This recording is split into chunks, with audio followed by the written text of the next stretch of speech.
এটা কে, এরাই বা কে? আর আমি এয়ারপোর্টে এত বড় একটা প্যাকেট কেন আমার খোলা লাগলো, সাথে আমি বাংলাদেশে এসে আমার ফ্যামিলিকে কিভাবে সারপ্রাইজ করলাম, সবকিছু থাকবে। সো আজকের ফুল ব্লগে কিন্তু অনেক ইন্টারেস্টিং পার্ট আছে। সো ইন্টারেস্টিং পার্ট গুলো দেখতে হলে পুরো ব্লগটা কিন্তু না টেনেই দেখতে হবে। সো হ্যালো এভরিওয়ান, আসসালামু আলাইকুম। কি অবস্থা সবার, কেমন আছেন, কে কোন জায়গা থেকে দেখছেন অবশ্যই জানাবেন। প্রথমেই 7 পাকে ঘুরে আমার পুরো প্যাকেজিংটা আমার হাজবেন্ড এবং আমার নেইবার কমপ্লিট করলো। এখানে আমার নেইবারের যে ওয়াইফ, সেও বসেছিল আর ওর সাথে আমি মজা নিচ্ছিলাম যে তোমার কি একটু কষ্ট লাগতেছে না, তুমি কান্না কেন করতেছো না। তারপর ও আবার কান্নাও করতেছিল। তো পরবর্তীতে আমি আস্তে ধীরে রেডি হয়ে নিচে নামি, বাড়ির সাথে দেখা করি, যার সাথে আমি এতগুলো টাইম স্পেন্ড করেছি। আমার খুব খারাপ লাগতেছিল সবাইকে এইভাবে ছেড়ে হঠাৎের উপরে চলে আসাটা। আসলে আমার মেনে নিতে একটু কষ্ট হচ্ছিল।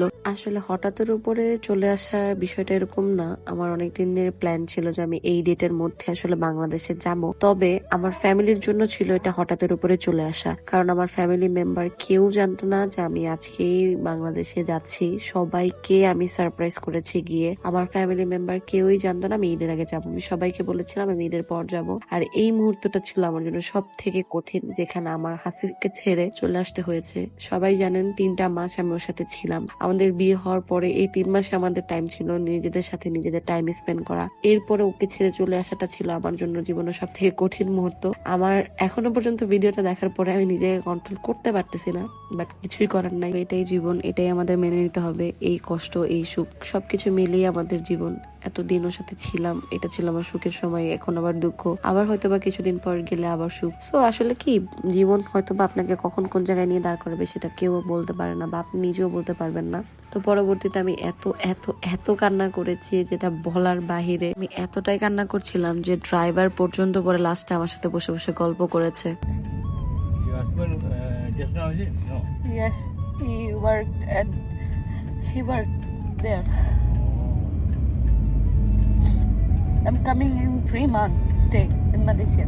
তারপর আর কি ও আমাকে ভিডিও কল দিয়ে অনেক মজা করতেছিল, ফাইজলামি করতেছিল, বুঝানোর ট্রাই করতেছিল, বাট আসলে বুঝাটা অন্য। তবে এই মুহূর্তটাতে আসলে বুঝাটা আমাদের পক্ষে পসিবল হচ্ছিল না, না ওর পক্ষে না আমার পক্ষে। আপনারা হয়তো বা ভাবতে পারেন যে ও কিভাবে এত রিল্যাক্স, ওর কি খারাপ লাগতেছিল না? কিন্তু ও আসলে ছেলে মানুষ কখনোই প্রকাশে কান্না করে না, এটা সবাই জানেন। ও আসলে আমার সামনে কান্না করে নাই, আমার পেছনে কান্না করেছে, যেটা আসলে আমি দেখি নাই, কারণ জানে ও যদি আমার সামনে কান্না করে আমি আরো বেশি ভেঙে যাব। তো যাই হোক, কোনো মতো আমাকে বোঝায়, বুঝিয়ে আমাকে যে কোনো ভাবে একটু ঠান্ডা করে। তারপর আমি আস্তে ধীরে একটু ঠান্ডা হয়ে নিজের মনকে বোঝাই যে না, হয়তো বা এটাই জীবন, এটা আমার পেরে নিতে হবে। এমন না যে আমার এত বেশি কষ্ট পাওয়াটা স্বাভাবিক, কারণ আমি তো আমার ফ্যামিলির কাছে যাচ্ছি। তবে সবচেয়ে বেশি কষ্ট ও পাচ্ছে, কারণ ও আবার একা হয়ে গিয়েছে। সেই বিদেশের বাড়িতে আবার ওর একা থাকতে হবে, কিন্তু আমি তো আমার ফ্যামিলিকে পেয়ে যাব, আমি আমার ফ্যামিলি মেম্বারদের সাথে থাকতে পারবো। তো এবার চলে এসেছে মেইন স্ট্র্যাটেজি, যেটা আমার সাথে ঘটে এয়ারপোর্টে যাওয়ার পর আমি জানতে পারি যে ওখানে আপনার বোর্ডিং এর যে ব্যাগটা থাকবে, আপনি সেই ব্যাগের মধ্যে শুধুমাত্র 30 কেজি দিতে পারবেন। 30 কেজির উপরে হলে আপনার ব্যাগ খুলে আপনার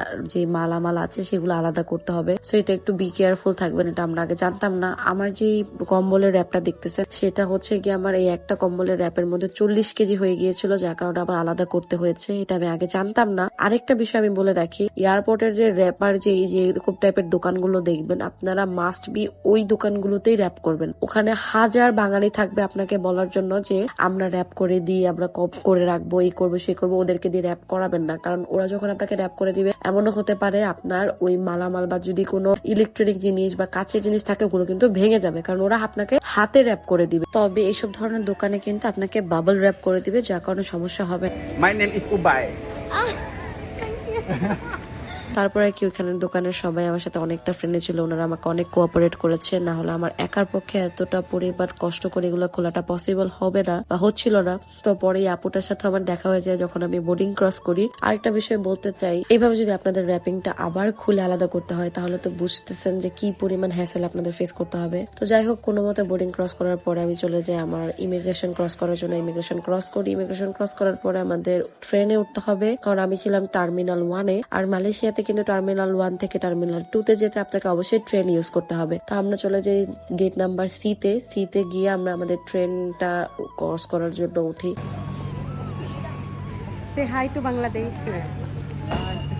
এখানেও আমাকে একজন ব্লগে হাই দেয়। মানে বাহির কান্ট্রির একটা জিনিস আপনার খুবই মজা লাগবে, আপনি ব্লগ বা কোনো ভিডিও বানালে ওরা আপনার সাথে অনেক কোঅপারেট করবে, ওরা অনেক ফ্রেন্ডলি থাকবে, যেটা বাংলাদেশে কখনোই পসিবল না বা বাঙালিদের সাথে পসিবল না। তারা নিজেরা ঠিকই জামা কাপড় খুলে নেংটু পেংটু হয়ে কিন্তু টিকটক করতে পারবে, সেটাতে কোনো প্রবলেম নেই। বাট আপনি যদি ব্লগ করতে যান তাহলে কিন্তু আপনার ওই ব্লগে তাদের আসতে অনেক প্রবলেম হবে। মানে কিছুই বলার নাই, বাঙালি জাত, কিছু বললেও দোষ, কারণ নিজেও বাঙালি, নিজের উপরেই চলে আসে। যাই হোক, পরবর্তীতে সবকিছু কমপ্লিট করে আমি চলে যাই আমার চেক ইনের দিকে। এবং চেক ইনে যাওয়ার পরে যেটা ঘটে, কার কার সাথে আমার দেখা হয়, চেক ইনে যাওয়ার পরে আমার দেখা হয় রাফসান ভাইয়ার সাথে, জিফার আপুর সাথে, এবং আমার most most most favourite Pritam ভাইয়ের সাথে। এবং ওনাদের কনসার্ট ছিল মালয়েশিয়াতে 24 তারিখ, আমার ফ্লাইট ছিল 23 তারিখে। সো ওনারা 23 তারিখেই হচ্ছে মালয়েশিয়াতে ল্যান্ড করে। আমরা যে গেট দিয়ে ঢুকবো ওনারা সেই গেট দিয়ে আসলে এন্ট্রি করে, যেখান দিয়ে আমরা আসলে মালয়েশিয়াতে এক্সিট করব। এবং প্রীতম ভাইকে দেখার পরে আমার এত পরিমাণ ভালো লাগতেছিল, because I love her song.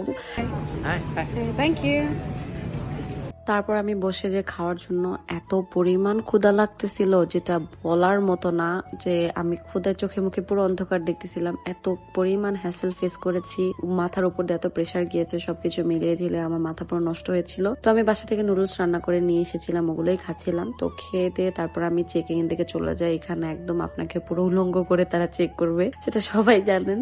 উলঙ্গ বলতে কি, পুরো জামা কাপড় তো খোলাবে না, বাকি সব আপনাকে খুলে তারপর চেক করে তারপরে আপনার প্লেনে উঠতে হবে। তো পরবর্তীতে আমাদের অ্যাডজাস্টমেন্ট দেয়, অ্যাডজাস্টমেন্ট দিয়ে আমরা সামনের দিকে আগাই। দেন ক্রুর কাছে আমাদের টিকিট নাম্বারটা দিই এবং সে আমাদেরকে ডিরেকশন দেয় যে আমাদের সিট নাম্বারটা হচ্ছে এই সাইডে। দেন আমি আমার সিটের দিকে আগাই। এবং এই প্লেনটা ইউএস বাংলার অনেক বড় একটা প্লেন ছিল। আমি যখন মালয়েশিয়াতে আসি সেই প্লেনটা ছিল 2 সিটের, বাট এটা ছিল 3 সিটের, বাট অনেক অনেক অনেক বড় ছিল। এবং সব থেকে মজার বিষয় হচ্ছে পুরো প্লেন ভর্তি মানুষ ছিল। ওই দিন পুরো টিকিট সোল্ড আউট ছিল, মানে ফুল প্লেন কিন্তু ফিল আপ ছিল। তো একদিক থেকে খুব ভালো লাগতেছিল যে পুরো প্লেনটা ফিল আপ, আরেক দিক থেকে দুঃখ যে আর একটু পরে প্লেনটা ছেড়ে দিবে এবং আমি আমার হাজবেন্ড থেকে কয়েকশো কিলোমিটার দূরে চলে যাব। একদিক থেকে যেমন আনন্দ যে ফ্যামিলির কাছে ব্যাক করছি, আরেক দিক থেকে কষ্ট যে জামাইয়ের থেকে দূরে যাচ্ছি। মানে সবকিছু মিলিয়ে যে আমার জানি কেমন একটা মিক্স টাইপের একটা ফিলিং আর কাজ করতেছিল। তো আসলে একটা জিনিস মাথার মধ্যে সব থেকে বেশি যেটা কাজ করতেছিল সেটা হচ্ছে যে যেটাই হোক না কেন,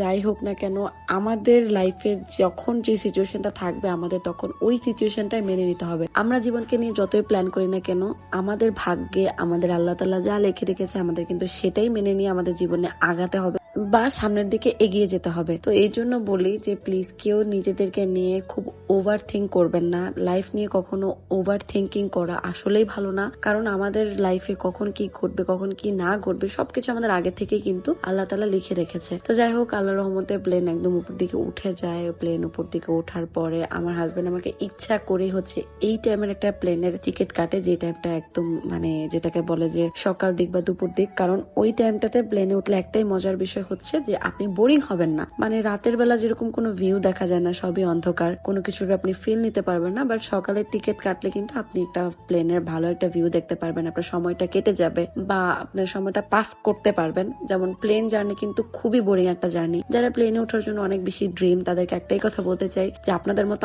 আমারও ছোটবেলা থেকে একটা ড্রিম ছিল যে আমি প্লেনে উঠবো, এই করবো সে করবো। বাট প্লেনে ওঠার পরে বুঝতে পারছি প্লেন জার্নির মতো বোরিং জার্নি এই দুনিয়াতেও একটা নাই ভাই। কারণ একদমই বোরিং, ওখানে আপনার করার মতো কোনো অ্যাক্টিভিটিস থাকবে না, কিছুই না। তবে হ্যাঁ, যদি আপনি ভিআইপি টিকিট কাটেন, যেটাকে ভিআইপি লঞ্চ বা ভিআইপি টিকিট বলে, সেটা যদি কাটেন তাহলে আপনি মজা পেতে পারেন, কারণ ওখানে আপনার সার্ভিসটাই থাকবে আলাদা। আর এছাড়া যদি ইকোনমিক্সের টিকিট কাটেন, ইকোনমিতে টিকিট কাটলে অবশ্যই ট্রাই করবেন সকাল দিকে বা দুপুর দিকে বা বিকাল দিকে কাটার, কারণ ওই টাইমগুলোতে তাও আপনি একটু ভিউ দেখে নিজেকে সান্ত্বনা দিতে পারবেন বা নিজেকে বোঝাতে পারবেন। তো এখন আসি মেইন যে জিনিস, সেটা হচ্ছে গিয়ে ইউএস বাংলাতে সব কিন্তু বাঙালি বেশি থাকে। ওইখানে বাঙালিরা গিয়ে ঝগড়া লাগাই দিছে প্লেনের ভিতরে। মানে লিটারেলি আপনারা দেখেন, এটা কখনো মেনে নেওয়া সম্ভব যে প্লেন পর্যন্ত বাঙালিরা ছাড়তেছে না, প্লেনে পর্যন্ত বাঙালিরা ঝগড়া লাগাই দিছে। এই টাইমে আমি এত পরিমাণ নার্ভাস ছিলাম যে ভাই তোমরা যদি মারামারি লেগে যাও তোমাদের তো কিছু হবে না, আমাদের নিজেদের জীবন যাবে। যে প্লেনের ভিতরে মারামারি ঝগড়া করে এগুলো কিন্তু একদমই রিস্কি একটা ব্যাপার। তো যাই হোক, বাঙালিদের আসলে কিছু বলে লাভ নেই, এরা আজীবনে এরকম থাকবে। তো পরবর্তীতে আমাদের খাবার চলে আসে। ফুডের মধ্যে আমি নেই বিফের একটা আইটেম। বিফের মধ্যে ওরা একটা রাইস দেয় যেটার মধ্যে জিরা থাকে, জিরা রাইস টাইপের কিছু একটা, ওটার সাথে একটা হালকা ডাল দেয়, সাথে হচ্ছে গিয়ে বিফ দেয়। বিফের কোয়ান্টিটি মোটামুটি ভালোই ছিল, আমি ডিসঅ্যাপয়েন্ট হইনি। তবে আসার টাইমে আমি অনেকটা ডিসঅ্যাপয়েন্ট হয়েছি। যখন আমি মালয়েশিয়াতে আসি তখন এর ফুডগুলো একদমই বাজে ছিল। প্লেনটাও আমার কাছে একদম ভালো লাগেনি, ছোট ছিল, প্লাস সিটও 2টা ছিল। বাট এই প্লেনটা আমার কাছে খুবই ভালো লাগছে, সার্ভিসও বেস্ট ছিল। তো পরবর্তীতে দেখি যে আস্তে আস্তে বিকাল হচ্ছিল, আমার ফ্লাইট যেহেতু ছিল বিকাল 3:40-এর দিকে এবং বাংলাদেশি টাইমে আমি ল্যান্ড করব 6:25-এর দিকে। আমাদের প্লেন হচ্ছে আধা ঘন্টার মতো ডিলে হয়েছিল, কারণ মালয়েশিয়ার ওয়েদার খুব খারাপ ছিল। তো আধা ঘন্টা ডিলে হওয়ার কারণে আমার 6টার দিকে বাংলাদেশে ল্যান্ড করার কথা, সেখানে আমি 6:30-এর দিকে বাংলাদেশে ল্যান্ড করি, মানে হচ্ছে সন্ধ্যার যে টাইমটা। তো তখন সূর্যটা একদম অস্তর দিকে যাচ্ছিল, ভিউ গুলা এত সুন্দর লাগতেছিল। তো পরে দেখতে দেখতে দেখি বাংলাদেশের ভিউটা একটু একটু করে দেখা যাচ্ছিল, এত সুন্দর লাগতেছিল যে বাংলাদেশের সেই সবুজ শ্যামল সেই প্রকৃতিটা আমি আবার এতদিন পর দেখতে পাচ্ছি। মানে আমার ফিলিংটাই যে একটা অন্যরকম ফিল কাজ করতেছিল। তো ওই টাইমটা আমি একটু রিল্যাক্স হচ্ছিলাম যে ঠিক আছে, ওকে ফাইন, মানে এখন আপাতত দেশের মধ্যে যেহেতু পাড়া দিচ্ছি, এখন একটু হাজবেন্ডকে ভুলে থাকা যাবে, কারণ দেশের মাটিতে পা দিচ্ছি, দ্বিতীয়ত ফ্যামিলির কাছে যাচ্ছি, এখন একটু একটু ভালো লাগতেছিল। আর সব থেকে বড় বিষয় আমাদের এয়ারপোর্টের এই একটা বিষয় খুব ভালো লাগে যে আপনি ল্যান্ড করার সাথে সাথে একদম এরকম সবুজ একটা দৃশ্য দেখতে পারবেন। তো পরবর্তী ল্যান্ড করার পরে আলহামদুলিল্লাহ একদম সেফলি আমি ল্যান্ড করি, এবং ল্যান্ড করার পরে খুব সুন্দর করে দেখেন কি লেখা থাকে ওয়েলকাম টু বাংলাদেশ। এবং এটা দেখার পরে আমার জানে একটু পানি আসে যে আল্লাহ, এখন আমি বাসায় যাব। ধীরে ধীরে এক্সাইটমেন্টটা আরো বাড়তেছিল। তো পরবর্তীতে আমার ব্যাগেজ নেওয়ার জন্য চলে আসি ব্যাগের সাইডে, এবং এখানেও বাঙালিদের স্বভাব থাকে, তারা হুমড়ি তুমড়ি খেয়ে পড়ে যায় ব্যাগ নেওয়ার জন্য।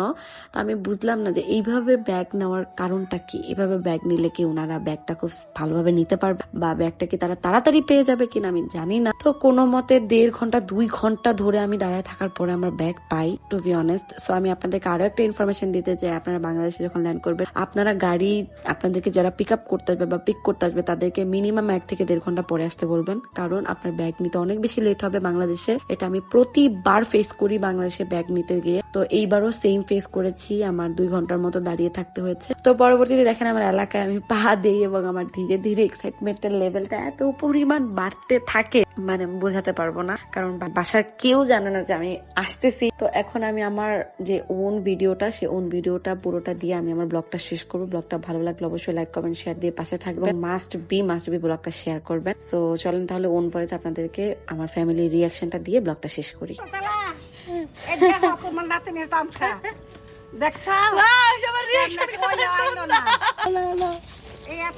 মাত্র বাবু ফোন দিছে না, শোনো ওই জানো প্রয়োজন ভিডিও করে দেখতাম কিছুক্ষণ পর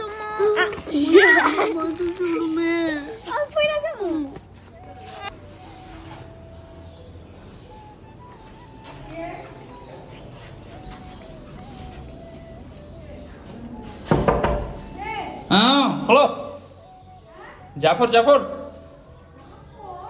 খবর আছে আজকে কি?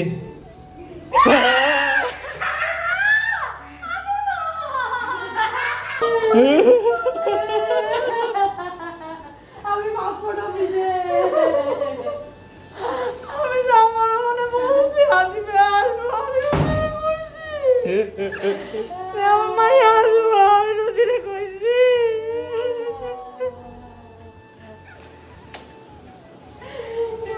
আমার পিকু কই পিকু আরেকজন আমারও সারপ্রাইজ দিছে, কথা